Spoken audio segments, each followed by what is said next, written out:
মানুষ নানান ধরনের বাসনা পোষণ করেন। তাদের নানান ইচ্ছে থাকে, অভিলাষা থাকে, নানান কামনা করতে থাকেন, স্বপ্ন দেখেন, প্রার্থনা করেন যেন তা সফল হয়, নিজের সম্পন্নতা কামনা করেন, আর শেষে নিরাশ হয়ে যান কারণ এসব কিছুই পান না। আপনাকে একটা ছোট্ট উদাহরণ দিই। জঙ্গলের রাজা কাকে বলা হয়? সিংহকে। এবার যেহেতু সিংহ বনের রাজা, তাই হরিণ তো তার কাছে এসে এটা বলতে পারে না যে আপনি হলেন বনের রাজা, তাই আপনি আমাকে মেরে ফেলুন, আমাকে খেয়ে ফেলুন আর নিজের ক্ষুধা নিবারণ করুন। এমন তো হয় না। সিংহ যতই বনের রাজা হোক, তাকেও পরিশ্রম অবশ্যই করতে হয়, তবেই তার ক্ষুধা নিবারণ হয়। সেইভাবেই আপনার সমস্ত স্বপ্ন, আপনার সমস্ত ইচ্ছে, আপনার সমস্ত অভিলাষা, সমস্ত আকাঙ্ক্ষা পূরণ হবেই, অবশ্যই হবে, পরিশ্রমের দ্বারা। শুধু ভাবলেই হবে না। তাহলে আপনিও জীবনে পরিশ্রম করুন, নিজের সমস্ত স্বপ্ন পূরণ করুন, আর আমার সাথে ভালোবেসে বলুন, রাধা রাধা। আপনি কি কখনো কোনো উঁচু পর্বতের শিখরে পৌঁছতে পেরেছেন?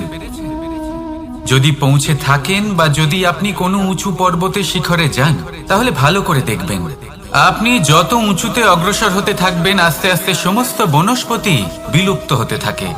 তারপরে সমস্ত গাছপালা, পশু পাখি সব বিলুপ্ত হতে থাকে। শেষ পর্যন্ত সেই শিখরে থেকে যায় শুধুমাত্র শান্তি, নীরবতা। আমাদের মানুষের সাথেও এটাই হয়। মানুষ যখন আত্মবিকাশের পথে অগ্রসর হতে থাকে এবং নিজের জীবনের শিখরে পৌঁছতে চায়, তখন তার একা থাকা অত্যন্ত প্রয়োজনীয় হয়। আর তাকে তখন ত্যাগ করতে হয় নিজের সুখ স্বাচ্ছন্দ্য, নিজের সম্পত্তি, নিজের সমৃদ্ধি, নিজের সৌন্দর্য। দেখুন, জীবনের শিখরে পৌঁছনো একেবারেই সহজ কাজ নয়। এ হলো অত্যন্ত দুর্গম এক পথ। কিন্তু যদি আপনি সেখানে পৌঁছতে চান, তাহলে আপনাকে ত্যাগের প্রবৃত্তি জাগিয়ে তুলতে হবে।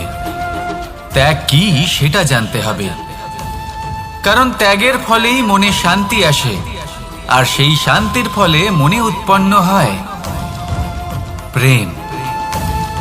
আর এই প্রেমই হলো জীবনের অন্তিম লক্ষ্য। তাহলে আসুন আমার সাথে ভালোবেসে বলুন, রাধা রাধা। অধিকার, এটা না কোনো সাধারণ শব্দ, না কোনো ব্যবসা, নিজেই একটা অদ্ভুত ব্যাপার এই অধিকার। স্বয়ং ঈশ্বর মানুষকে জীবন বাঁচার অধিকার দিয়েছেন।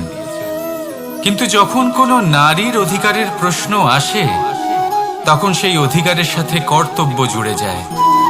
এবার নারীর অনেক অধিকারের মধ্যে একটা অধিকার হলো নিজের স্বামী নির্বাচন করা। নির্বাচন করা কে হবে তার অর্ধাঙ্গ, এমন একজন ব্যক্তি নির্বাচন করা যিনি নিজের সাথে, নিজের স্ত্রীর সাথে, সমগ্র পরিবারের সাথে এই সমগ্র সমাজের পরিস্থিতিকে উন্নত করতে পারেন। তাহলে ভাবুন, নিজের জন্য স্বামী বেছে নেওয়া কত বড় অধিকার, আর যোগ্য স্বামী বাছা তার থেকেও বড় কর্তব্য। তাই নারীর অধিকারের সাথে যখন কর্তব্য শব্দ জুড়ে যায়, অধিকার নামক শব্দের মাহাত্ম্য আরো বেড়ে যায়। আপনিও নিজের জীবনে নিজের অধিকারের সাথে কর্তব্যকে জুড়ে দেখুন। যদি এরকম করেন, তাহলে সমস্ত স্বপ্ন পূর্ণ হবে, আর মন প্রসন্ন হয়ে বলবে, রাধা রাধা। কর্ম, কর্ম সর্বদাই শান্ত মনে করুন। ভিতের সেই ইটের মতো করুন যে শান্তভাবে 7 হাত গভীরে অবস্থান করে। সবার চোখ যায় শিখরের সেই পতাকার দিকে, কিন্তু শিখরে থাকা সেই পতাকা প্রতীক হলো ভিতের মধ্যে থাকা সেই ইটের শক্তির, যে শান্ত মনে নিজের কাজ করে গেছে। তাই এইভাবেই নিজের কর্ম করুন শান্ত মনে, সন্তোষ ভাব নিয়ে। কলরব যা করার তা আপনার সাফল্যকে করতে দিন, কারণ যখন সাফল্যের এই জয় জয়কার চারিদিকে ছড়িয়ে পড়ে, তখন কর্মের এই মৌনতা আরো শক্তিশালী হয়ে ওঠে। তাহলে আসুন আমার সাথে ভালোবেসে বলুন, রাধা রাধা। পরীক্ষা, এমন একটা শব্দ যেটা শুনে সংসারের বেশিরভাগ মানুষই ভয়ভীত হয়ে পড়েন। কারণটা কি? অসফলতার ভয়। পরীক্ষা এই শব্দের যদি আমি অন্য দিকটা দেখাই, তার তাৎপর্য এই নয় যে আপনার দুর্বলতা সবার সামনে তুলে ধরবে। এটা তো হলো সেই যুক্তি যা আপনার বল, সাহস, শক্তিগুলি সবার সম্মুখে তুলে ধরবে। আগে হ্যাঁ, এটাই হলো সেই যুক্তি। আপনি নিজেই কখনো দেখবেন পরীক্ষার সময় আপনার অন্তরের অনেক গুণ বাইরে বেরিয়ে আসে। এমন কোনো শক্তির উদ্ভব হয় যার বিষয়ে আপনি নিজেও জানতেন না, ঠিক কিনা? তাই এই পরীক্ষাকে কখনো ভয় পাবেন না। বিশ্বাসের সাথে নির্ভীক হয়ে এটার সম্মুখীন হন। দিনের শেষে এই পরীক্ষা শুধুই আপনাকে উজ্জ্বল করবে, আপনাকে আরো শ্রেষ্ঠ করে তুলবে। তাহলে আসুন আমার সাথে ভালোবেসে বলুন, রাধা রাধা। জলে জলকেলি করতে কে না ভালোবাসেন? আমাদের মধ্যে প্রত্যেক মানুষ চান কোথাও একটা সরোবরে, কোনো নদীতে, জলের মাঝে জলক্রীড়া করে আনন্দ উপভোগ করতে, তাই তো? এবার বলুন, আমাদের মধ্যে এমন কে কে আছেন যারা সাগরের ঢেউয়ের মধ্যে এক পাড় থেকে অন্য পাড়ে সাঁতার কেটে যাবার সাহস রাখেন? কে আছেন এমন? এবার এই কাজ তো হলো অত্যন্ত কঠিন। আমরা পার পছন্দ করি, জলকেলি করতে ভালোবাসি, কিন্তু পাড়ের কাছে, সমুদ্রের ঢেউয়ে নয়। কিন্তু একটা কথা মনে রাখবেন, যেই দিন এই পাড়ের কথা ভুলে গিয়ে আমরা সাগরের ঢেউয়ের সাথে লড়াই করার সাহস রাখব, সেই দিনই সাগরের ঢেউয়ের সাথে লড়াই করার শক্তিও আমরা পেয়ে যাব। পার আমাদের অত্যন্ত প্রিয়, আমাদের সুরক্ষিত রাখে, কিন্তু এটা আমাদের দুর্বল করে তোলে। তাই এই পারের মায়া ত্যাগ করুন আর সাগরের ঢেউয়ের সাথে লড়াই করার সংকল্প নিন। নিজের প্রতি বিশ্বাস রাখুন, তারপর দেখুন কি হয়। সফলতার শিখরে আপনার এই জীবন পৌঁছবে আর ভালোবেসে বলবে, রাধা রাধা।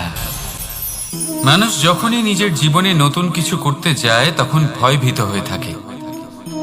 ভাবে, যদি আমি অসফল হই তাহলে কি হবে? কে কি ভাববে? কেউ আমাকে দেখে হাসবে কিনা?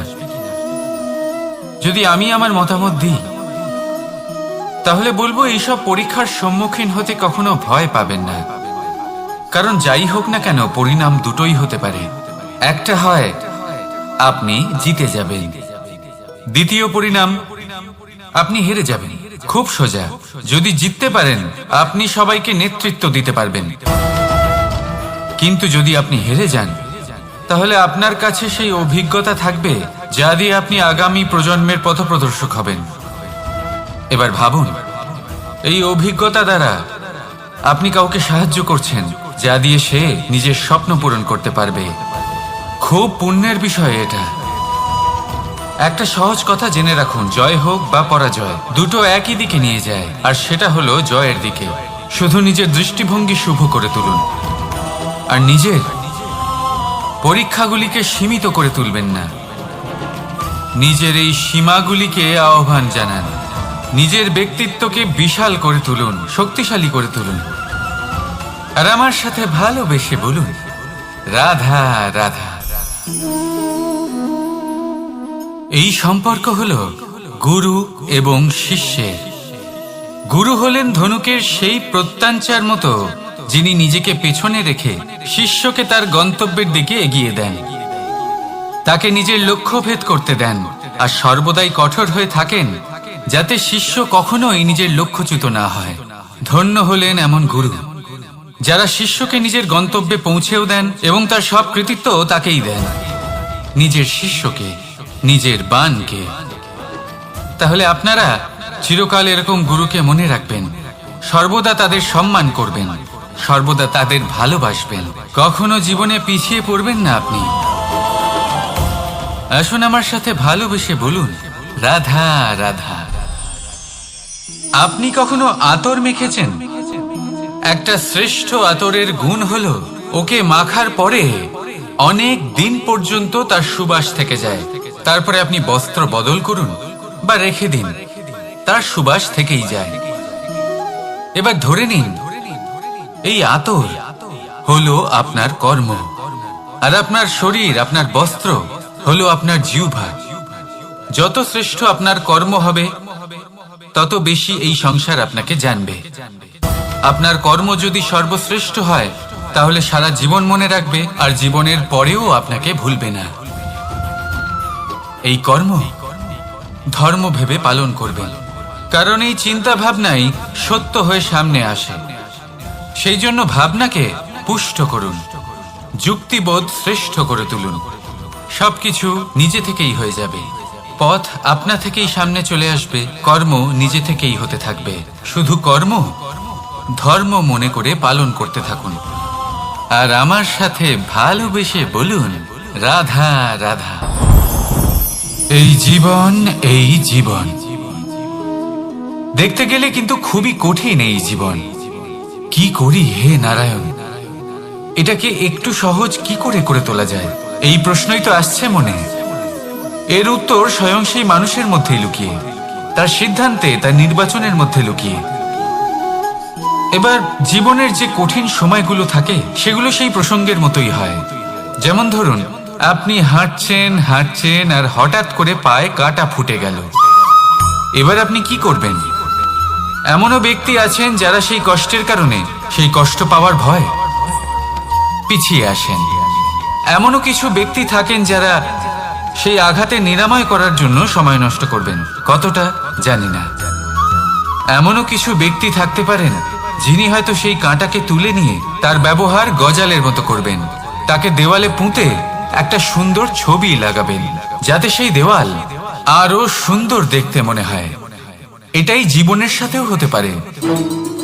এবার দেখুন, জীবন হলো কঠিন নাকি অত্যন্ত কঠিন সেটা গুরুত্বপূর্ণ নয়, সেটাকে সরল করার জন্য আপনি কি করছেন সেটা গুরুত্বপূর্ণ। জেনে রাখুন, আমরা সবাই মরণশীল, আমাদের সবার মৃত্যু হবে, প্রত্যেককেই এক না একদিন অবশ্যই মরতে হবে। এবার যখন সেটা হতেই চলেছে, তাহলে ভয় কেন পাব, চিন্তা কেন করব? দুশ্চিন্তা করলে কি এর সমাধান হয়ে যাবে? কখনোই নয়। যা প্রারব্ধ তা হবেই। তাই জীবন এই কিছুক্ষণ আপনাকে বাঁচার জন্য দিয়েছে, তা বাঁচতে শুরু করে দিন। জীবনে যা পরিস্থিতি আসুক তা ধন্যাত্মক দৃষ্টিভঙ্গি দিয়ে দেখা শুরু করুন। এটা যদি আপনি শিখে নিতে পারেন তাহলে আপনার এই জীবন সুখ ও প্রসন্নতা দ্বারা ভরে উঠবে। আর এই প্রসন্নতাই আপনি বলবেন, রাধা রাধা। বৃষ্টির জল যখন মেঘের দ্বারা টিপ টিপ করে ঝরে পড়ে তখন কি ভালো লাগে, তাই না? শুধু যে এই আবহাওয়া ভালো করে তুলে তাই নয়, এই মাটিতে সমাহিত হয়ে একটা অত্যন্ত সুন্দর গন্ধ উৎপন্ন করে। এই লতা পাতা, এই বৃক্ষ এদের জীবন দান করে, এদের পুষ্ট করে তোলে, আর তার সাথে অনেক জীবের কল্যাণ করে। কিন্তু ভাবুন, যখন বজ্রপাত হয় তখন কি হয়?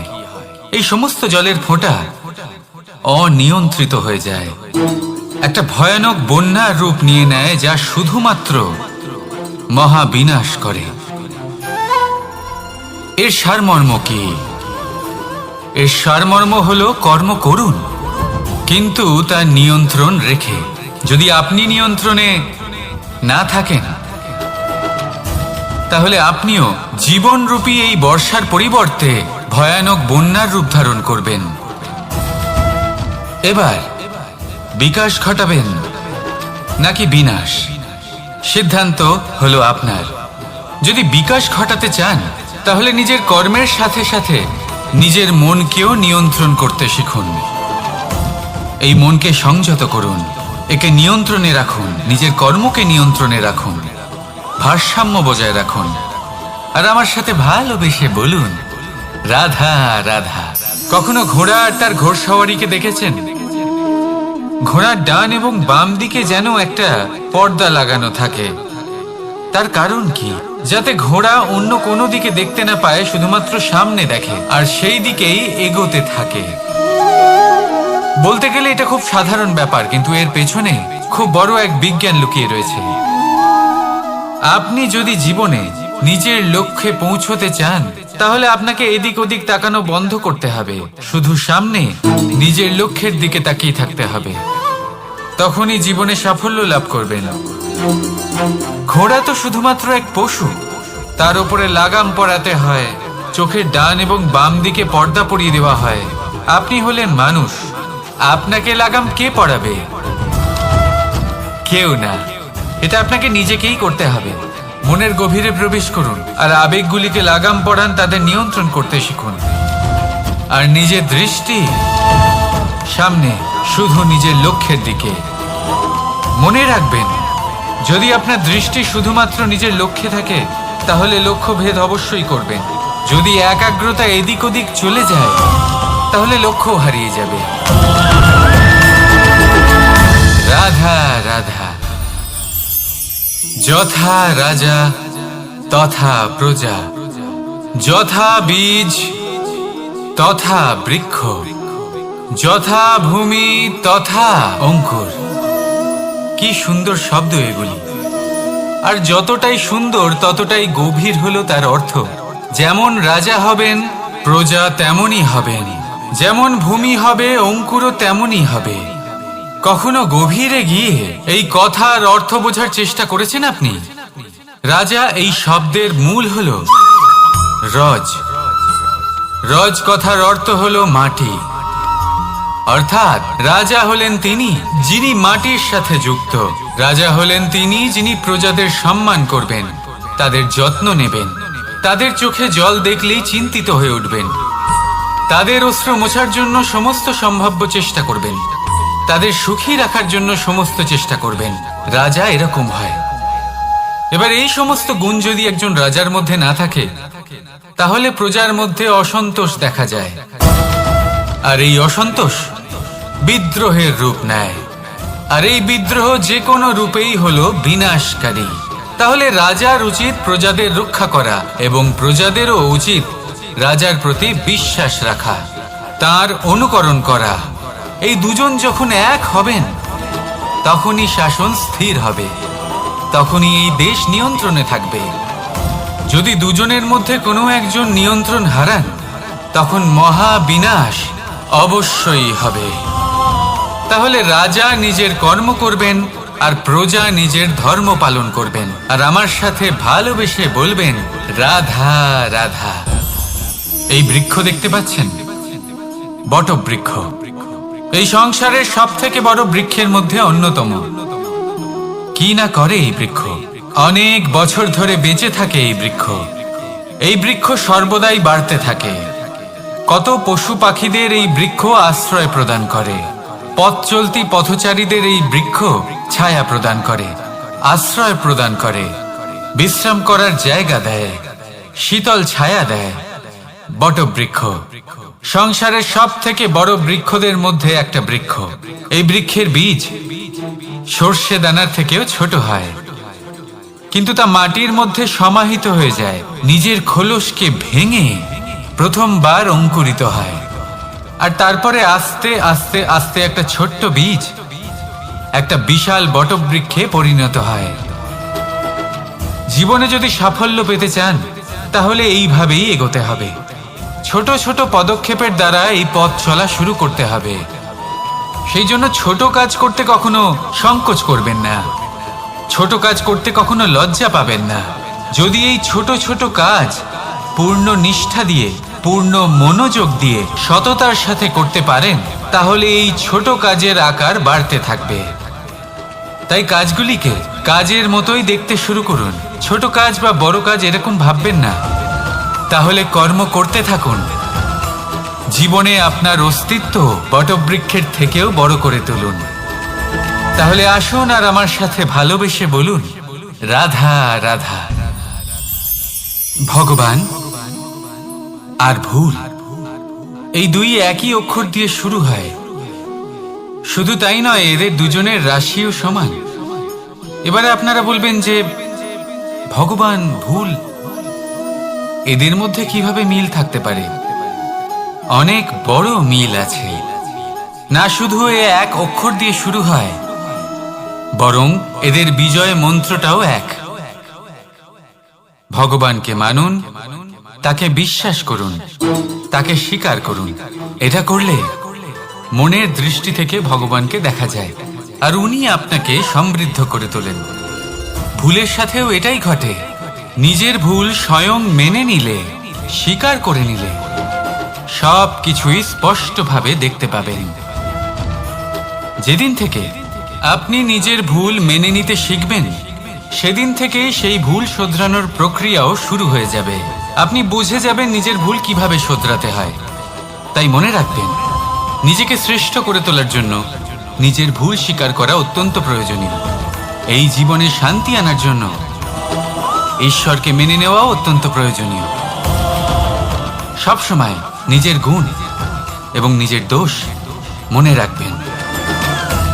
আজীবন সুখী থাকবেন। রাধা রাধা। আমরা সবসময় চাই যে এই সংসার আমাদের জ্ঞানী বলবে, বুদ্ধিমান বলবে, বুঝদার বলবে, কিন্তু মূর্খ মূর্খ যেন কেউ না বলে। মূর্খ শব্দটা আমরা কেউ শুনতে চাই না, দূরে পালাতে থাকি। কিন্তু একটা সত্যি সবার কাছে অজানা, যে মূর্খ হওয়া হলো বুদ্ধিমান হওয়ার দিকে সর্বপ্রথম পদক্ষেপ। আপনি যত খুশি দিগ্গজ জ্ঞানী মানুষদের সাথে আলাপ করুন, যত ইচ্ছে কথা বলুন, যতই জ্ঞানের কথা আলোচনা করুন, অভিজ্ঞতা মূর্খ হবার পরেই পাওয়া যায়, তাই নয় কি? মূর্খ হবার পরে আপনি এটা বুঝতে পারবেন যে কি করা উচিত নয়। জ্ঞানী ব্যক্তি আপনাকে এটা বলবেন যে কি করা উচিত। আর এই সংসারে কি করা উচিত তার থেকেও অনেক বড় জ্ঞান হলো কি করা উচিত নয়। সেই জন্য সব সময় মনে রাখবেন, আপনার করা কিছু ভুল, আপনাকে যদি কেউ মূর্খ বানিয়ে থাকে, ছল চাতুরি করে থাকে, তাহলে কোনো ব্যাপার নয়। এটা শেষ পর্যন্ত আপনাকে আরো বুদ্ধিমান করে তুলবে। এই মুহূর্তে ধন্যাত্মক থাকুন। এই সংসার আপনাকে অবশ্যই জ্ঞানী বলবে। রাধা রাধা।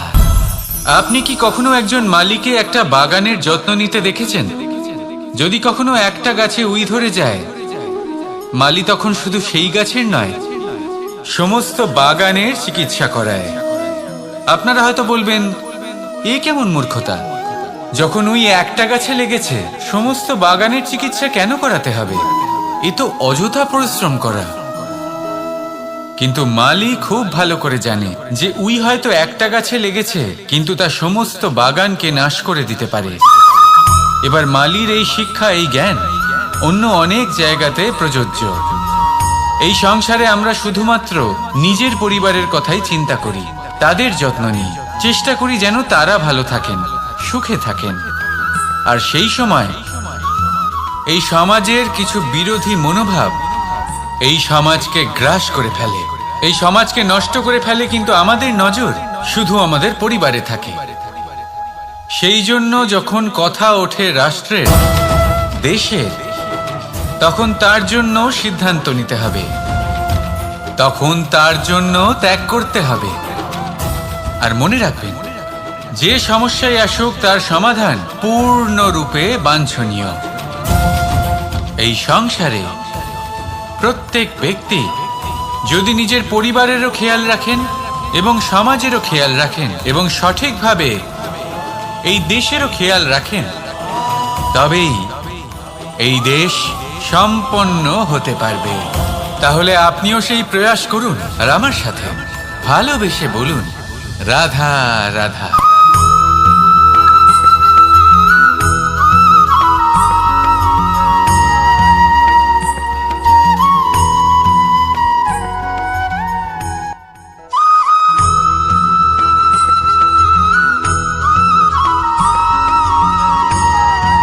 কর্ম এবং ফল।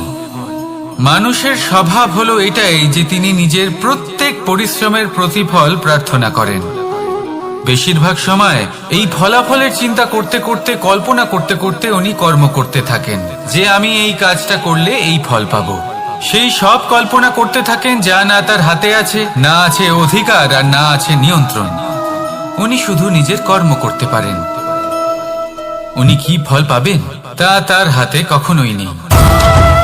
তাই আপনিও শুধুমাত্র কর্ম করতে থাকুন, ফলের চিন্তা করবেন না। মনে রাখবেন, শিকড় এবং শাখা যেভাবে একে অপরের সাথে জড়িয়ে, সেইভাবেই একে অপরের সাথে জড়িয়ে কর্ম এবং ফল।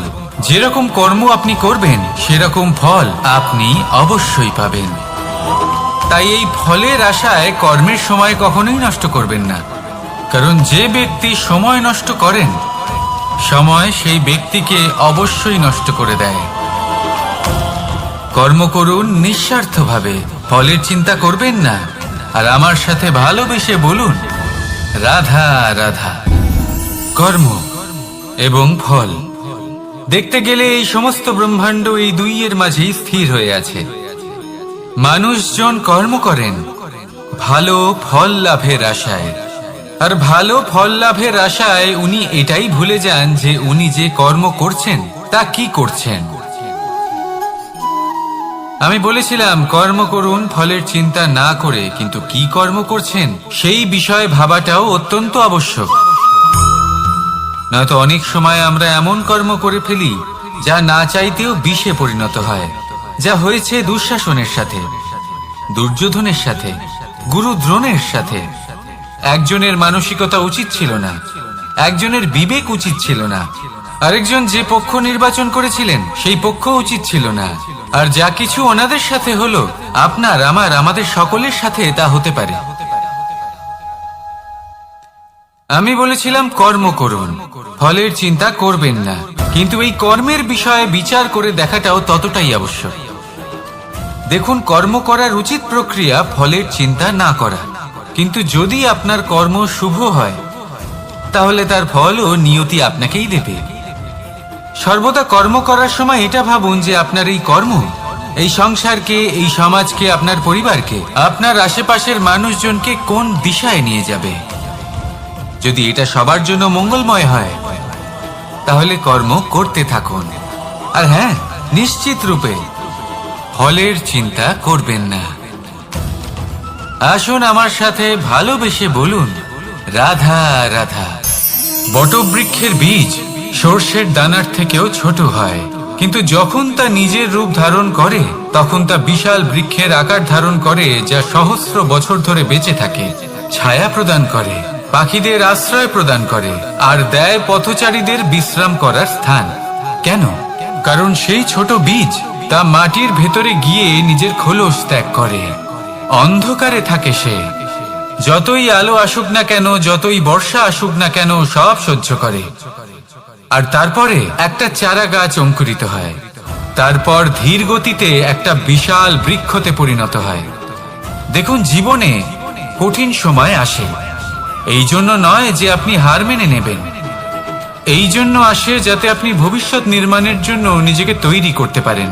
যদি কঠিন সময়ে আপনি ওই বীজের মতো দৃঢ় হয়ে থাকতে পারেন, তাহলে আপনিও একদিন সেই বিশাল বৃক্ষের মতো নিজের অস্তিত্ব গড়ে তুলতে পারবেন, যা সহস্র বছর পর্যন্ত মনে রাখা হবে। আসুন আমার সাথে ভালোবেসে বলুন রাধা রাধা। এই ব্রহ্মাণ্ড কত বৃহৎ, তাই না? যার সম্মুখে এই পৃথিবীকেও একটা বিন্দুর মতো মনে হয়। আর এই পৃথিবীতে আমরা কে হই, আমাদের আকার কি রকম, আমাদের অস্তিত্বই বা কি? যখন আমরা এভাবে ভাবি তখন মনে হয় আমরা কিছুই নই। তা আমরা যখন কিছুই নই, তাহলে আমরা এত চিন্তা করি কেন? কি ভেবে ভয় পাই? কাকেই বা এত ভয় পাই? কে আমাদের মারতে পারে আর কেই বা আমাদের জন্ম দেবে? আত্মার আসলে না কখনো জন্ম হয় আর না কখনো মৃত্যু। আত্মা শুধুই শরীর বদল করে। আপনি, আমি, আমরা সকলে এই শরীর নয়, আমরা হলাম আত্মা, যা হলো পরম আত্মার পরম অঙ্গ। সেই জন্য মনে রাখবেন, বাইরের কোথাও দেখবেন না, নিজের অন্তরের গভীরে গিয়ে দেখুন, আত্মাকে উপলব্ধি করতে শিখুন। ক্লেশ, ভয়, চিন্তা, এই সব কিছুর থেকে নিজেকে দূরে রাখুন, তাহলেই উপলব্ধি করতে পারবেন পরমাত্মাকে। তাহলে আসুন আমার সাথে ভালোবেসে বলুন রাধা রাধা। পরিবর্তন এই সংসারের শাশ্বত নিয়ম। কোন রাজা নেই যিনি চিরকাল রাজা থাকেন, কোন ধনী ব্যক্তি নেই যিনি চিরকাল ধনী থাকবেন। এই সংসারে সূর্যের স্থান নেওয়ার জন্য চন্দ্রিমার আগমন ঘটে। কোন স্থান যাকে পতিত বলা হয়েছিল সেখানে মহল তৈরি হয়েছে। কোন স্থান যাকে আজ মলিন বলা হয়েছে কাল সেখানে মন্দিরও স্থাপন হতে পারে। কোন ঋতু চিরকালের জন্য থাকে না, কখনো সময় চিরকাল একরকম থাকে না। আজ যা আপনার কাছে রয়েছে কাল অন্য কারোর ছিল, আজ যে আপনার কাছে রয়েছে কাল তা অন্য কারোর কাছে চলে যাবে। আপনার সাথে কিছু থাকলে তা হলো আপনার কর্ম, কিন্তু সেই কর্মের পরিণামও আপনার নয়। আপনি শুধু কর্ম করুন, বাকি সবকিছুই পরিবর্তনশীল। কিন্তু সেই পরিবর্তনকে দেখে ভয় পাওয়ার প্রয়োজন নেই, তাকে স্বাগত জানান। যদি আপনি হাসি মুখে সেই পরিবর্তনকে স্বাগত জানান, তাহলে এই পরিবর্তনও হাসি মুখে আপনার সাথে থাকবে। আসুন আমার সাথে ভালোবেসে বলুন, রাধা রাধা। সঞ্চয়। মানুষের যখন থেকে বোধ বুদ্ধি হয় সঞ্চয় করতে আরম্ভ করে দেন। সঞ্চয় করতে থাকেন ভোজনের, সঞ্চয় অর্থের, সঞ্চয় শক্তির। নিজের জন্য করেন, নিজের পরিবারের জন্য করেন, নিজের স্ত্রীর জন্য করেন, সন্তানের জন্য করেন, সন্তানের সন্তানের জন্যও সঞ্চয় করেন। সঞ্চয় করার জন্য ওনার কাছে অনেক কারণ রয়েছে, কারণ উনি এটা ভাবেন যে এই সঞ্চিত শক্তির জন্য কেউ ওনার কোনো ক্ষতি করতে পারবে না। মানুষ ভুলে যান একটা গুরুত্বপূর্ণ কথা, এই সত্য, উনি এই সংসারে খালি হাতেই এসেছিলেন আর এখান থেকে ওনাকে খালি হাতেই যেতে হবে। যা এখানকার তা এখানেই থেকে যাবে। আর যদি কিছু ওনার সাথে যায় তা হলো ওনার কর্ম, আর কিচ্ছু নয়। তাই যদি কিছু অর্জন করতে চান তাহলে শুভ কর্ম অর্জন করুন, আত্মশক্তি অর্জন করুন, কারণ পরলোকে এটাই হবে আপনার সম্পত্তি। তাহলে কি এটা আপনি অর্জন করতে চান না? আসুন আর আমার সাথে ভালোবেসে বলুন, রাধা রাধা। সদিচ্ছা। দেখতে গেলে 3 অক্ষরে তৈরি এই শব্দ, কিন্তু সমস্ত ত্রিলোক তার উপরেই আধারিত। আপনি এই সংসারে এসেছেন, তখন অবশ্যই শ্বাস নেবেন, কিন্তু তার বদলে আপনাকে কিছু তো দিতেই হবে। আপনার উপর নির্ভর করছে আপনি কি দেবেন। কি দেবেন এই সংসারকে, এই সমাজকে, নিজের পরিবারকে, আর তার বদলে কি নেবেন? যশ নাকি অপযশ? দেখুন, এক ছিল রাবণ, যে কিনা সমুদ্র পার করলো সীতাকে অপহরণ করার জন্য, আর এক ছিলেন রামচন্দ্র, যিনি সমুদ্র পার করেছিলেন, সেতু বানিয়ে গিয়েছিলেন সীতাকে ফিরিয়ে নিয়ে আসার জন্য। দুজনেই সমুদ্র পার করেছিলেন, শুধু পার্থক্য ছিল সদিচ্ছাকে বোঝার, লক্ষ্যের। অনেক মানুষের যাত্রা একরকম হতেই পারে, কিন্তু আনন্দ তখনই লাভ করবেন যখন লক্ষ্য শুভ হবে, মহান হবে। এই লক্ষ্য দিয়ে এই সংসারের কল্যাণ হবে এবং মানুষের সম্মান হবে। যদি আপনার সংকল্প উচিত হয় তাহলে আপনার লক্ষ্য উচিতই হবে, নয়তো শুধুমাত্র বিনাশ হবে। আর উচিত এটাই হবে যে বিনাশের হাত থেকে যেন নিজেকে বাঁচানো যায়, কি বলেন? তাই জীবনে যে লক্ষ্য স্থির করছেন মনে রাখবেন তা যেন শুভ লক্ষ্য হয়। যদি এরকম হয় তাহলে আপনার যাত্রা, আপনার জীবন দুটোই শুভময় হবে। আসুন আর আমার সাথে ভালোবেসে বলুন, রাধা রাধা। সুরক্ষা। এই সুরক্ষা আসলে কি? এটা কি কোনো কবচ নাকি কোনো সীমা? এই সুরক্ষা আসলে অন্য কিছু। আমাদের মাতা পিতা, আমাদের প্রিয়জন, আমাদের বন্ধু, এই সমাজ, আমাদের শুভাকাঙ্ক্ষী, আমাদের আত্মীয়, এনারা সবাই আমাদের জীবনে কোনো না কোনো ভাবে সুরক্ষা দিয়ে থাকেন, একটা কবচ দিয়ে থাকেন কোনো না কোনো রূপে। কিন্তু দেখতে গেলে আমাদের পরাক্রমের পথে, আমাদের বীরত্বের পথে, আমাদের সাহসের পথে এই সুরক্ষাই সব থেকে বড় বাধা হয়ে দাঁড়ায়। একবার ভেবে দেখুন, যদি আপনি কোনো সুরক্ষাই না পান, বা যদি আপনি এই সুরক্ষা ভেঙে বাইরে আসতে পারেন, তাহলে আপনার বীরত্ব চরম সীমায় পৌঁছে যায়। কেন? কারণ তখন আপনি জানেন যে এই সংসারের সম্মুখীন আমাদের নিজেদেরই হতে হবে। আপনি বুঝে যান যে শত্রুর সম্মুখীন এবার নিজের বলের দ্বারা, নিজের পরাক্রমের দ্বারা, নিজের সাহসের দ্বারা করতে হবে। আর তখন আমাদের মনের মধ্যে এই শক্তি জাগ্রত হয়। এই শক্তি অন্তরেই বসবাস করে। শুধু এটা চিনে নিতে হবে, একে জাগ্রত করতে হবে, আর এটা সুরক্ষা ভেঙে যাওয়ার পরেই সম্ভব হয়। আর যারা নিজের শক্তি সম্পর্কে জানেন, যিনি নিজেই জানেন তিনি কতটা শক্তিশালী, তিনি নিজেই নিজের সুরক্ষা কবচ চিরকালের মতো ভেঙে ফেলে দেন, ঠিক কর্ণের মতো। আর তারপরে দেখুন, আপনার পরাজয় হোক বা বিজয়ী হোক না কেন, সেটাই অনেক বড় হয়, সেটাই প্রশস্ত হয়ে থাকে। সেই জন্য ত্যাগ করুন নিজের ভয়কে, নিজের আশেপাশের এই সুরক্ষা চক্রকে ভেঙে ফেলুন, আর সম্মুখীন হন এই সংসারের নিজের শত্রু সম্মুখীন হন। পরাক্রমের এই অঙ্কুর, তা অঙ্কুরিত হওয়ার জন্য বীজের উপরের এই কবচ, এটা ভেঙে যাওয়া অতি আবশ্যক। আসুন আমার সাথে ভালোবেসে বলুন, রাধা রাধা। যখন আমরা হাঁটতে থাকি আর আমাদের পায়ে কাঁটা বিঁধে যায়, তখন মুখ দিয়ে আহ বেরিয়ে আসে, কান্না চলে আসে, আর অনেক সময় অভিশাপও বেরিয়ে আসে। কিন্তু আমরা কি কখনো এটা এইভাবে দেখেছি, এইভাবে ভেবেছি যে আমরা যে পথে চলেছি সেই পথে কাঁটা বিঁধেছে, নাকি আমরা সেই পথ নির্বাচন করেছি যাতে শুধুই কাঁটা রয়েছে?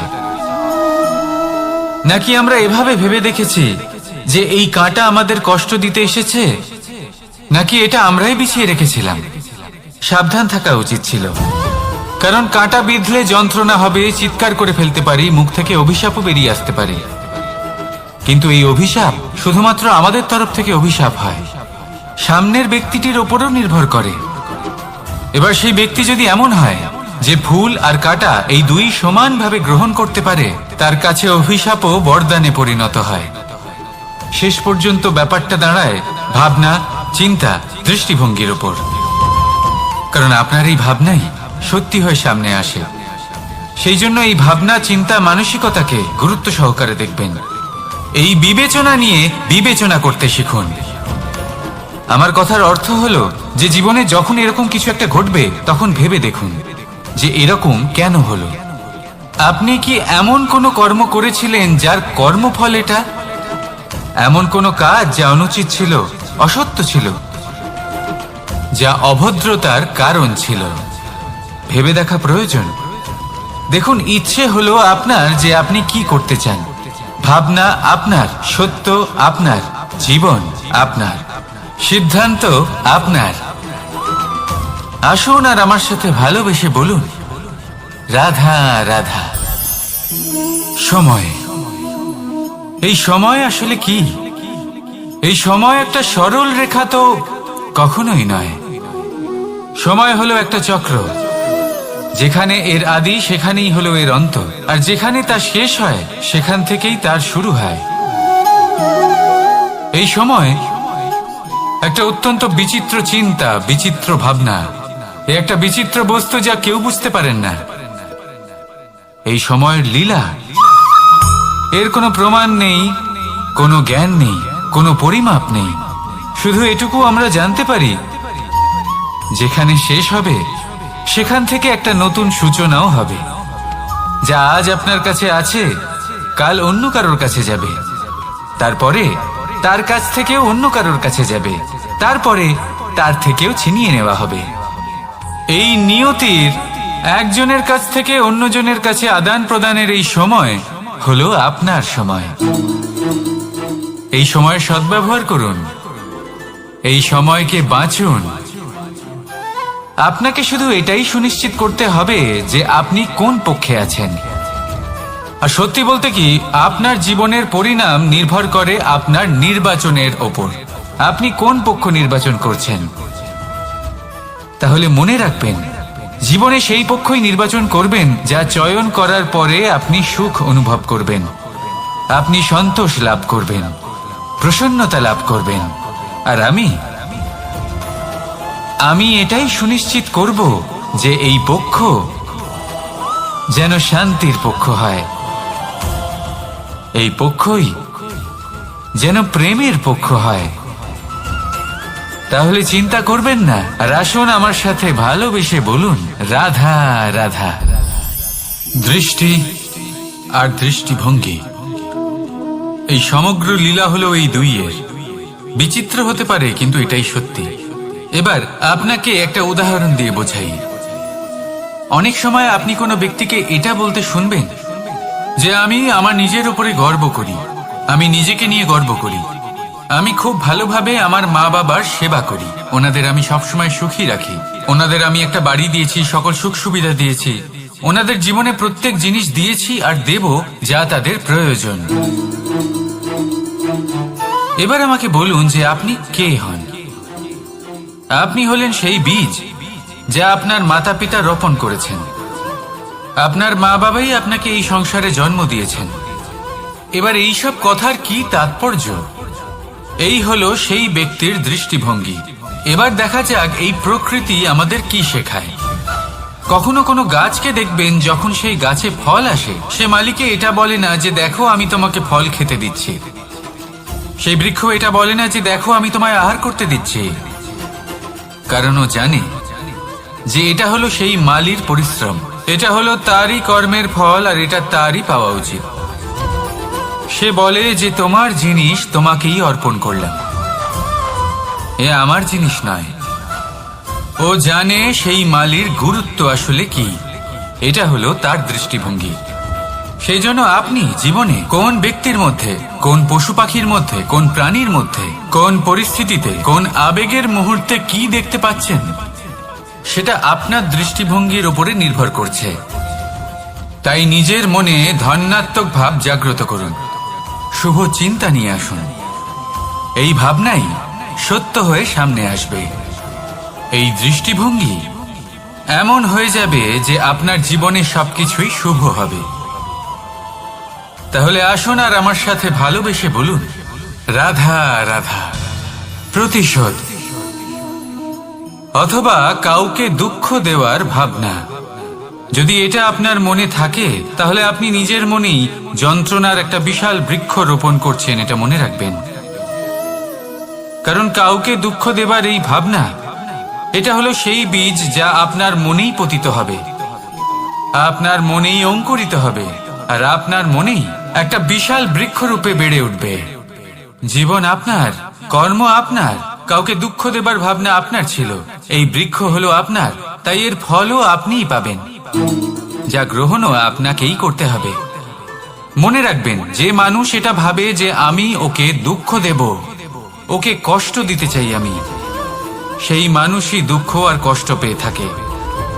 যদি সেই জায়গায় আপনি এটা ভাবেন যে আমি কাউকে সুখী করে তুলতে চাই, কাউকে সুখ প্রদান করতে চাই, তাহলে তারও বীজ আপনার মনেই রোপণ হবে, বৃক্ষে পরিণত হবে, যার ফলও আপনিই পাবেন।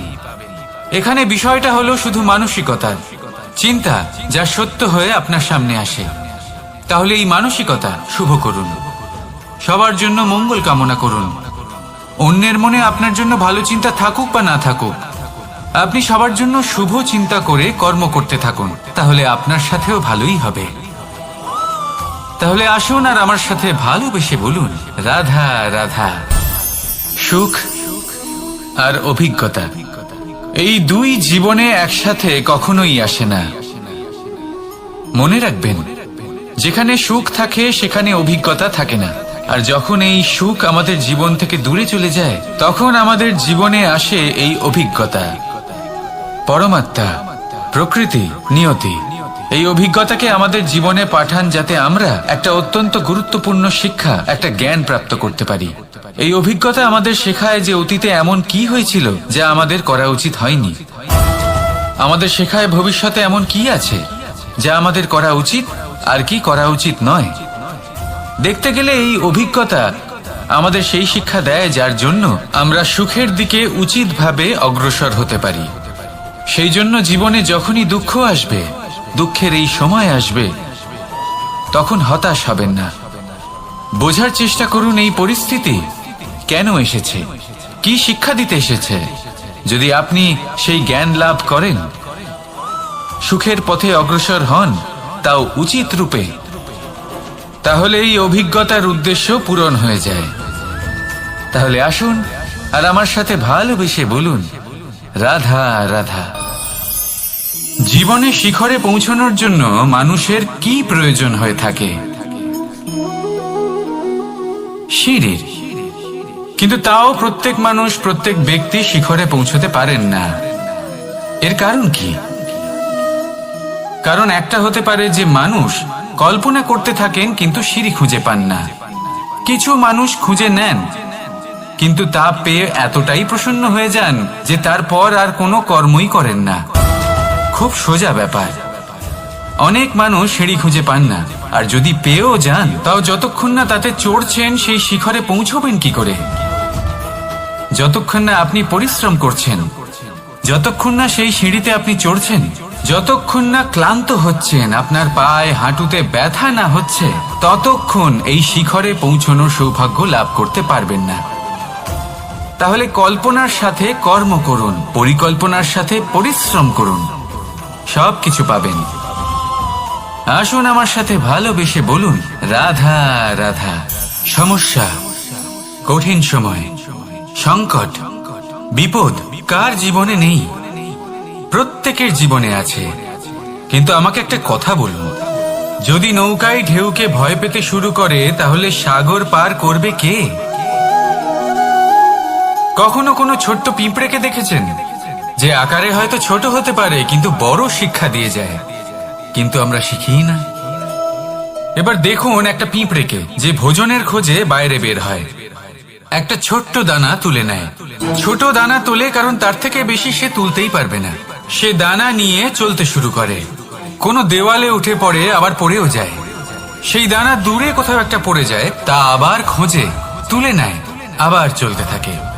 পড়ে যায় আবার ওঠে, পড়ে যায় আবার ওঠে।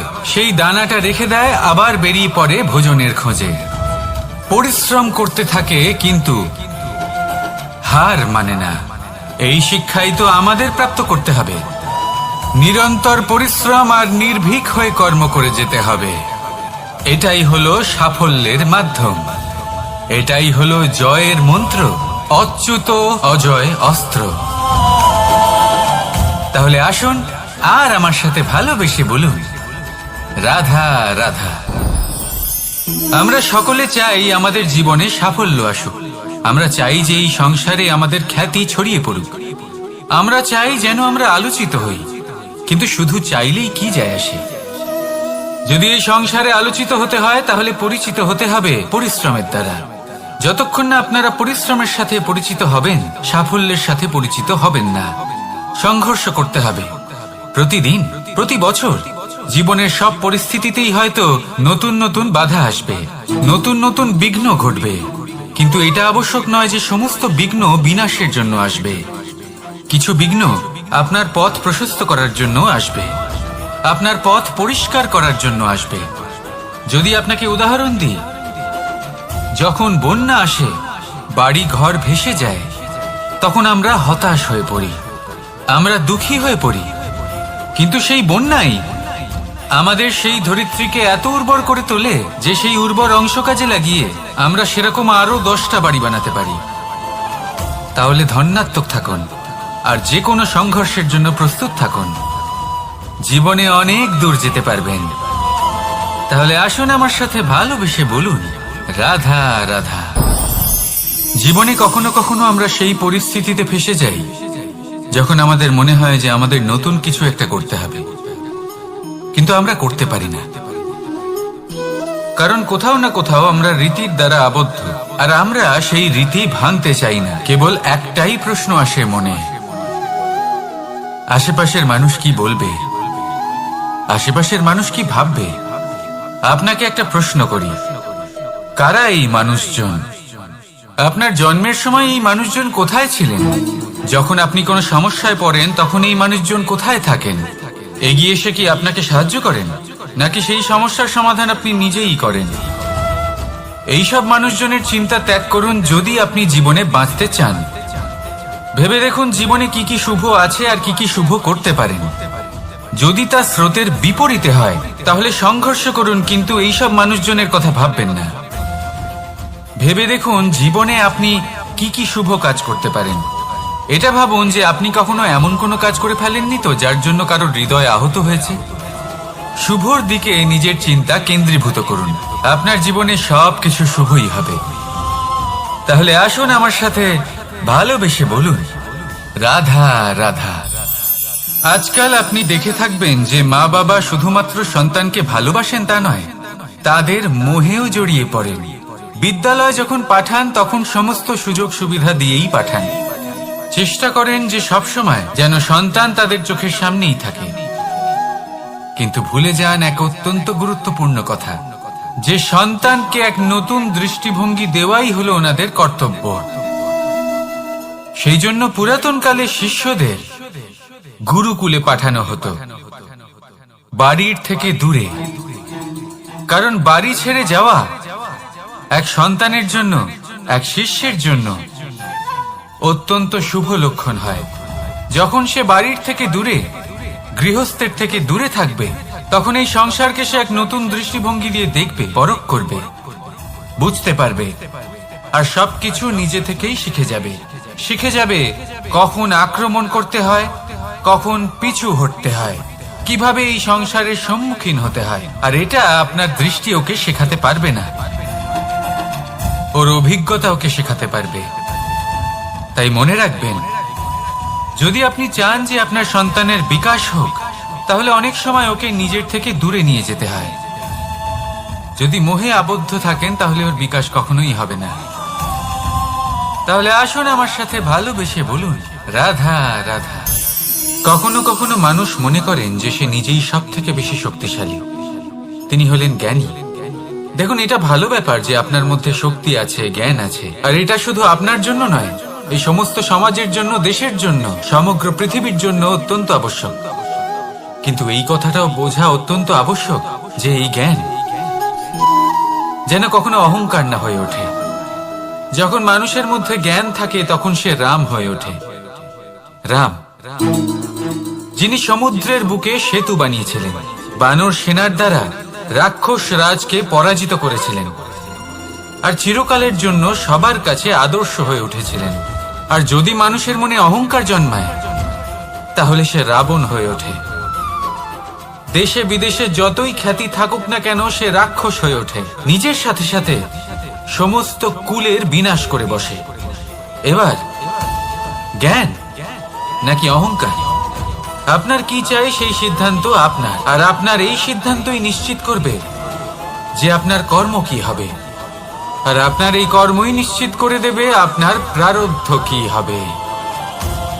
তাহলে শুভ কর্ম করুন আর আমার সাথে ভালোবেসে বলুন, রাধা রাধা।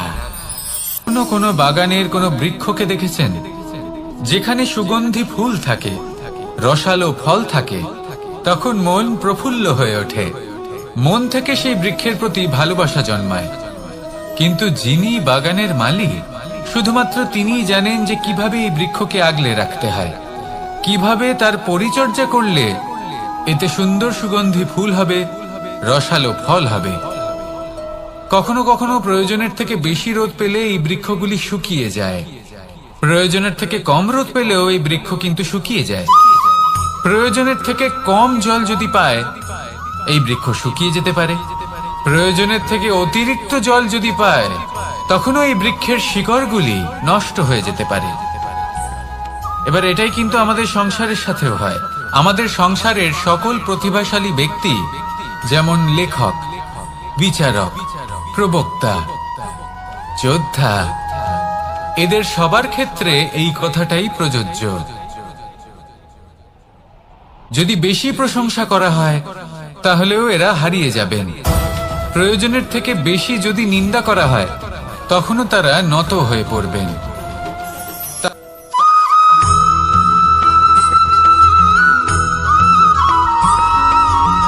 পঞ্চতত্ত্বের মধ্যে দ্বিতীয় তত্ত্ব হল ধরণী, ভূমি, যাকে আমরা ধরণী মাতা বলি। এই ধরণী ধৈর্য ধারণ করে, আর এর ওপরেই আমাদের সমগ্র সংসার নির্ভরশীল। কারণ এই ভূমি সহ্য ক্ষমতা রাখে, এর সহ্য ক্ষমতা হলো অপরিসীম। সন্তান যতই আঘাত প্রদান করুক না কেন প্রেম পূর্বক সহ্য করে আর তার বদলে অমূল্য রত্ন প্রদান করে। সন্তান যদি হাল চালায় তাহলে তার বদলে তাকে অন্ন প্রদান করে। এটাই হলো ধরনী। এবার এর থেকে আমরা কি শিক্ষা পেতে পারি? এটাই যে কারোর জন্য কিছু করা বা কাউকে কিছু দেওয়া মনে কোনো কামনা ছাড়াই। আর এই কথাটা বুঝে যান, যদি কারোর জন্য কামনা না রেখে বা কোনো পাওয়ার আশা না রেখে কারোর জন্য কিছু করেন বা কারোকে কিছু দেন, যদি এটা আপনি শিখতে পারেন তবে আপনি ভালোবাসতে শিখে গেছেন। আর সেই জন্যই এই ধরিত্রীকে মাতা বলা হয়। কারণ মাতা শুধু উনি নন যিনি গর্ভে সন্তানকে ধারণ করেন, মাতা তো উনিও যিনি জীবন বাঁচতে শেখান, যিনি জীবন বাঁচার উদাহরণ প্রদান করেন। তাহলে ধরনীর থেকে এই নিঃস্বার্থ ভাব শিখুন, নিঃস্বার্থ ভালোবাসা শিখুন, আর এই ভালোবাসার সাথেই বলুন রাধা রাধা।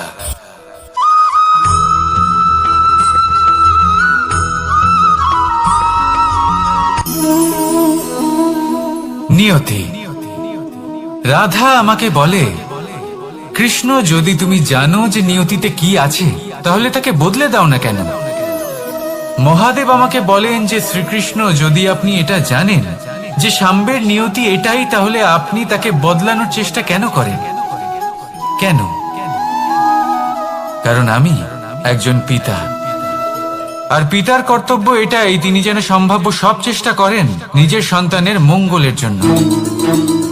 নিয়তি আমি জানি, কিন্তু এটাও আমি জানি যে কর্মের থেকে বড় আর কোনো নিয়তি হতে পারে না।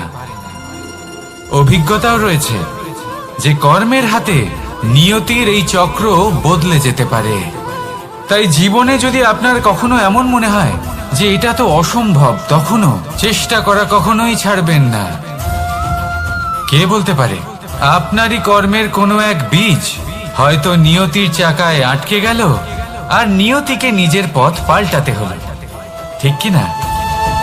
সেই জন্য নিয়তিকে ভাগ্য মেনে নিয়ে চুপ করে বসে থাকবেন না। নিজের নিয়তি স্বয়ং নিজের কর্মের দ্বারা নির্ধারিত করুন, কারণ আপনার এই কর্মের ওপরেই আপনার অধিকার রয়েছে। আর এই অধিকারকে নিয়তি অনেক সময় সম্মানও করে। তাহলে আসুন আর আমার সাথে ভালোবেসে বলুন রাধা রাধা।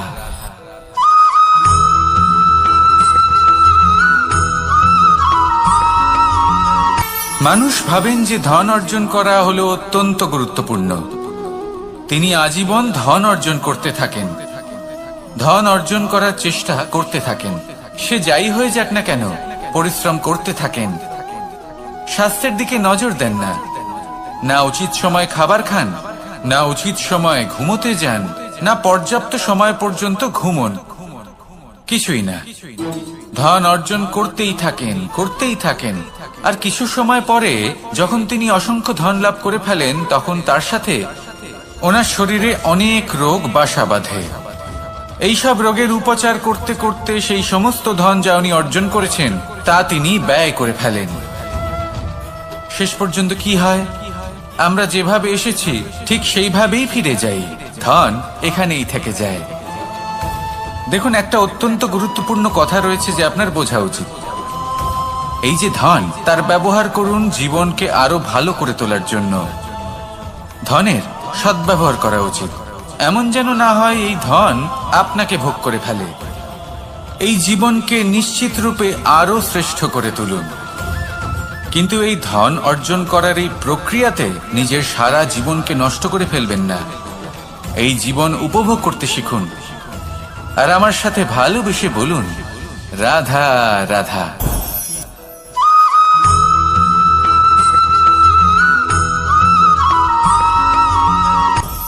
আপনি কখনো পর্বতের শিখরে উঠেছেন? আপনি দেখতে পাবেন পর্বতের পদতলে প্রচুর সুন্দর ফুল রয়েছে, সবুজ বনানী রয়েছে। যত আপনি উপরে উঠতে থাকবেন তত ফুল কমতে থাকবে, সবুজ বনানী কমতে থাকবে। আরো কিছুটা উপরে উঠলে কাঁটা জাতীয় গাছ দেখতে পাবেন, শুকনো গাছ দেখতে পাবেন। আরো যদি উপরে ওঠেন তাহলে পাষাণ দেখতে পাবেন। আরো উপরে উঠলে হিমখণ্ড দেখতে পাবেন। এই যে পর্বত, তা মনুষ্য জীবনের সব থেকে উত্তম উদাহরণ। মানুষ যখন সাফল্যের শিখরে পৌঁছতে চান, মহানুভবতার শিখরে পৌঁছতে চান, পথে যত আস্তে আস্তে উপরে উঠতে থাকেন, ততই ভৌতিক বস্তু তার থেকে বিচ্ছিন্ন হতে থাকে।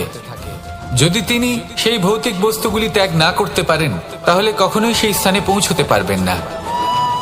আর মানুষ যদি উচিত ত্যাগ করতে পারেন, পথে অগ্রসর হতে থাকেন, এগোতে থাকেন, তাহলে একদিন না একদিন তিনি মহানুভবতার, জ্ঞানের, সাফল্যের হিমের স্বাদ অবশ্যই লাভ করবেন। মনে রাখবেন, মানব জীবনে ত্যাগ হলো অত্যন্ত গুরুত্বপূর্ণ অংশ। আসুন আমার সাথে ভালোবেসে বলুন, রাধা রাধা।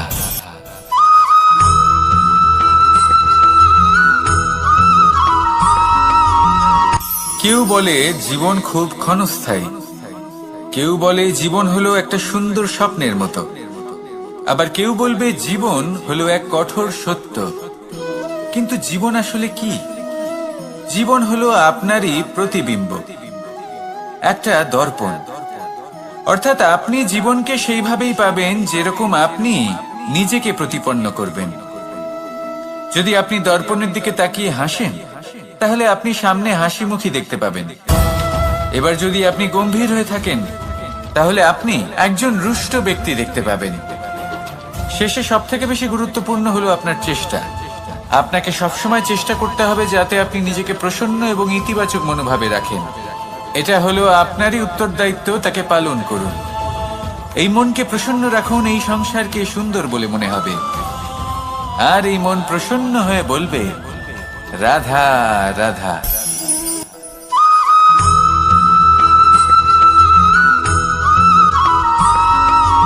আমাদের শরীর প্রকৃতির সর্বশ্রেষ্ঠ রচনা।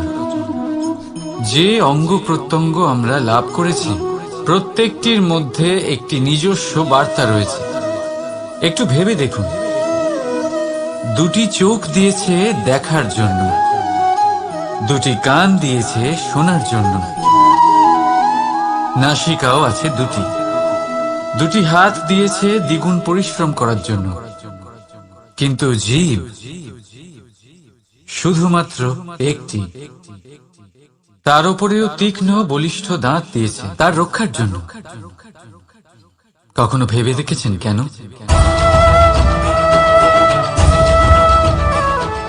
কারণ শব্দ আর শব্দের প্রয়োগ মানুষের সবচেয়ে বড় অস্ত্র, যার প্রয়োগ যত ভেবে চিন্তে করা যায়, মানুষ তার জীবনে ততটাই উপরে উঠতে পারে। তাহলে মনে রাখুন, দেখুন, শুনুন আর বুঝুন বেশি, বলুন কম। রাধা রাধা।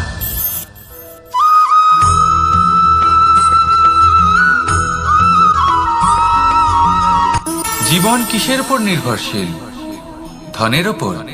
বৈভবের অনুভব যদি আপনি করতে চান, তাহলে তা পাবেন শুধু একতার দ্বারা, সংগঠনের দ্বারা। যদি আপনাকে উদাহরণ দিই, নিজের এই হাতটাকে দেখুন, 5টা আঙুল রয়েছে। কোনো একটা বস্তুকে নিজের একটা আঙুল দ্বারা তুলে ধরার চেষ্টা করে দেখুন, বড়ই কষ্ট হবে। তখন আপনি বুঝতে পারবেন, যখন এই 5টি আঙুল একত্রিত হয়, তখন কোনো কাজ কতটা সহজ হতে পারে। এটাই হলো শক্তি, একতার। সব থেকে ভালো উদাহরণ যদি আপনাকে দিই, তাহলে বাঁশি। এই বাঁশি থেকে অত্যন্ত মধুর সুর নির্গত হয়, যা সবার মন প্রসন্ন করে দেয়। এই কথা সত্যি। কিন্তু এই বাঁশি আমি একটা বা দুটো আঙুল দিয়ে বাজাতে পারবো না।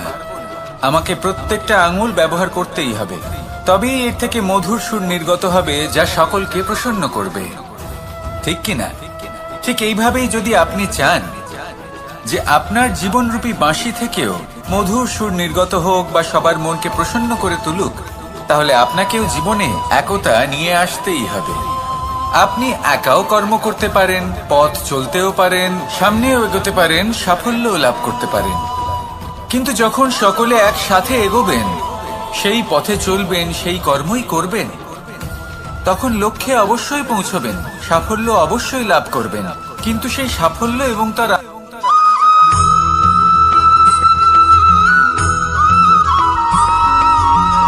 এই সংসারে সব থেকে বেশি কোমল বস্তু হলো রেশম। এই রেশম এতটাই কোমল হয় যে এর পুরো একটা থান শুধুমাত্র একটা হাতে ধরা সম্ভব। কখনো ভেবে দেখেছেন এই রেশম কিভাবে হয়? একটি কীট তার লালার দ্বারা উৎপন্ন হয়।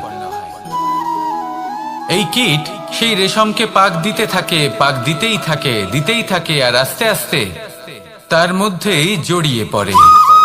শেষে ওর এই সুন্দর অমূল্য সৃষ্টি রেশমের এই সুতো তার নির্মাণ কার্য পূর্ণ হয়, কিন্তু তাতেই ও নিজে বন্দী হয়ে যায়। নিজেরই মায়াজালের এই বন্দী গৃহে নিজেই ফেঁসে যায়। এবার এই সুতোকে ব্যবহারযোগ্য করে তোলার জন্য এই কীটগুলিকে এই কবচের সাথেই ফুটন্ত জলে ফেলে দেওয়া হয়। এই সংসারে যদি আমাদের স্বপ্ন এই সংসারের দুঃখ হরণ করার জন্য, এই সংসারে সুখ বিতরণ করার জন্য হয়, তবেই আমাদের প্রগতি সম্ভব। যদি আমাদের এই স্বপ্ন শুধুই আমাদের এবং আমাদের স্বার্থ সিদ্ধির জন্য হয়, তাহলে এই স্বপ্ন আমাদের অন্ধ করে দেবে, আমাদের অন্ধকারের পথে নিয়ে যাবে, আর আমরাও সেই কীটের মতো হয়ে যাব।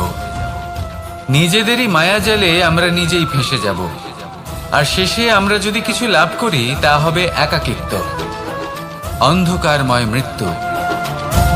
তাই স্বপ্ন অবশ্যই দেখুন, কিন্তু এমন ভাবে স্বপ্ন দেখবেন না যে তার এই বন্দিগৃহে আপনি নিজেই ফেঁসে গেলেন। স্বপ্ন দেখুন পরোপকারে।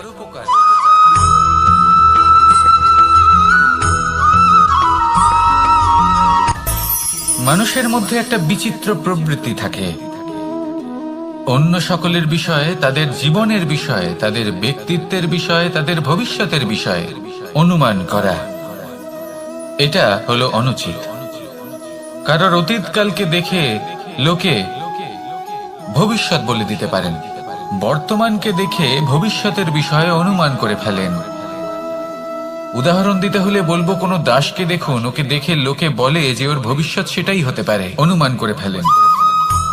আর এই রাজাকে দেখুন, উনি তো কত সুখী হবেন, উনি তো জগতের সব থেকে অধিক সুখী মানুষ, কত সুখ সুবিধা আছে ওনার কাছে, ধারণা করে ফেলেন।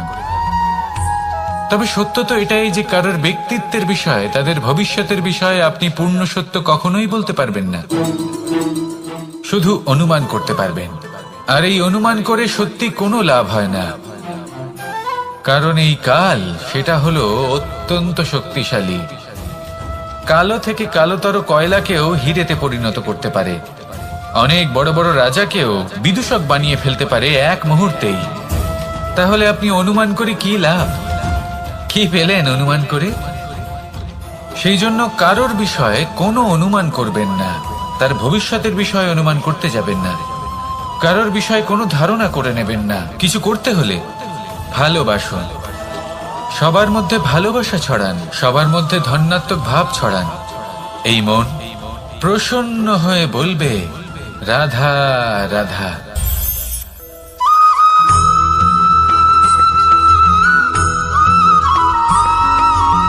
পঞ্চতত্ত্বের মধ্যে দ্বিতীয় তত্ত্ব হল ধরণী, ভূমি, যাকে আমরা ধরণী মাতা বলি। এই ধরণী ধৈর্য ধারণ করে, আর এর উপরেই আমাদের সমগ্র সংসার নির্ভরশীল। কারণ এই ভূমি সহ্য ক্ষমতা রাখে, এর সহ্য ক্ষমতা হলো অপরিসীম। সন্তান যতই আঘাত প্রদান করুক না কেন, প্রেম পূর্বক সহ্য করে, আর তার বদলে অমূল্য রত্ন প্রদান করে। সন্তান যদি হাল চালায়, তাহলে তার বদলে তাকে অন্ন প্রদান করে। এটাই হলো ধরণী। এবার এর থেকে আমরা কি শিক্ষা পেতে পারি? এটাই যে কারোর জন্য কিছু করা বা কাউকে কিছু দেওয়া মনে কোনো কামনা ছাড়াই। আর এই কথাটা বুঝে যান, যদি কারোর জন্য কামনা না রেখে বা কোনো পাওয়ার আশা না রেখে কারোর জন্য কিছু করেন বা কারোকে কিছু দেন, যদি এটা আপনি শিখতে পারেন, তবে আপনি ভালোবাসতে শিখে গেছেন। আর সেই জন্যই এই ধরিত্রীকে মাতা বলা হয়। কারণ মাতা শুধু উনি নন যিনি গর্ভে সন্তানকে ধারণ করেন, মাতা তো উনিও। যিনি জীবন বাঁচতে শেখান, যিনি জীবন বাঁচার উদাহরণ প্রদান করেন। তাহলে ধরনীর থেকে এই নিঃস্বার্থ ভাব শিখুন, নিঃস্বার্থ ভালোবাসা শিখুন, আর এই ভালোবাসার সাথেই বলুন রাধা রাধা।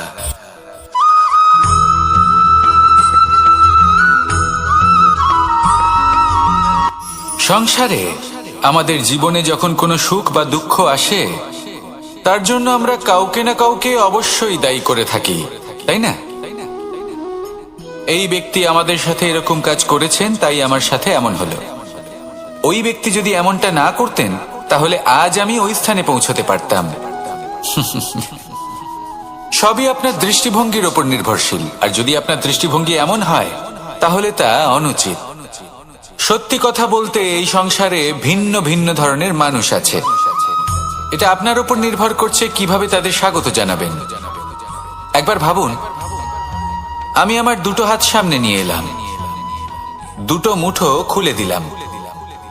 দুই প্রকারের মানুষ আসবেন, কিছু না কিছু দিয়ে যাবেন।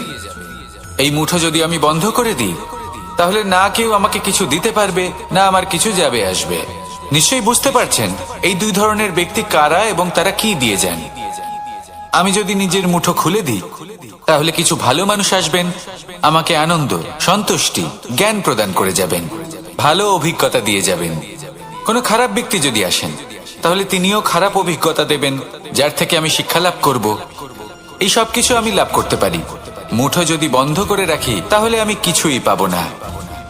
দেখুন, এই সংসারে প্রত্যেকের জীবনে এরকম, প্রত্যেকের জীবনে সবকিছুই আছে। ভালো খারাপ দুই মানুষই আছে, ভালো অভিজ্ঞতা আছে, খারাপ অভিজ্ঞতা আছে। নির্ভর করছে আপনার উপর যে আপনি কি করবেন, এনাদের স্বাগত কিভাবে জানাবেন, কার থেকে কি বুঝবেন, কি শিখতে পারবেন, আর কোন দৃষ্টিভঙ্গি নিয়ে অগ্রসর হবেন। এটাই নির্ধারণ করবে যে আপনার জীবন কেমন হবে। আসুন আমার সাথে ভালোবেসে বলুন রাধা রাধা।